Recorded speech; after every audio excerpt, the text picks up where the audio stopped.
Match শেষে হামজাকে উদ্দেশ্য করে কিছু একটা বলেছিল সিঙ্গাপুরের তরুণ একজন ফুটবলার, যে বিষয়টি হামজা ভালোভাবে নেয়নি। প্রথমে তাকে বুক দিয়ে ধাক্কা দেয়, এরপর আঙুল উঁচিয়ে কিছু একটা বলছিল হামজা চৌধুরী। হামজার এমন অবস্থা দেখে দৌড়ে আসে বাংলাদেশের বাকি ফুটবলাররা। এরপর রেফারি এসে বিষয়টিকে শান্ত করে দেয়। সিঙ্গাপুরের বিপক্ষে ম্যাচ, হাজার হাজার দর্শক আশা বেঁধে বসে আছে বাংলাদেশ জিতবে। অভিষেক হয়েছে সমিত সোমেরও। তবে ম্যাচের তখন 44 মিনিট। বাংলাদেশের রক্ষণে ঢুকে পড়ে সিঙ্গাপুর। গোলকিপার মৃদুল বল রিস্ট করতে গিয়ে পারেননি। বক্সের মধ্যে হেড করে সিঙ্গাপুরের আরো একজন ফুটবলার, বল পাঠিয়ে দেয় ডান দিকে। সেখান থেকে বলকে গোলে জড়ান সিঙ্গাপুরের উইঙ্গার হামজা চৌধুরী। অনেক দূর থেকে দৌড়ে এসে বলটাকে বাঁচানোর চেষ্টা করছিলেন, কিন্তু শেষ পর্যন্ত শেষ রক্ষা হয়নি। বাংলাদেশ পারল না হামজা চৌধুরী। এক গোলে পিছিয়ে বিরতিতে যায় বাংলাদেশ। হাজার হাজার দর্শককে তখন নীরব করে দেয় সিঙ্গাপুর। এরপর ম্যাচের 57 মিনিটে বাংলাদেশকে 2-0 গোলে পিছিয়ে দেয় সিঙ্গাপুর।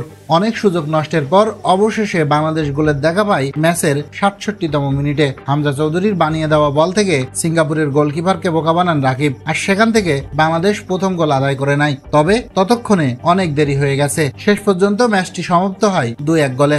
ম্যাচ হেরে তাই চরম হতাশ ছিলেন হামজা চৌধুরী।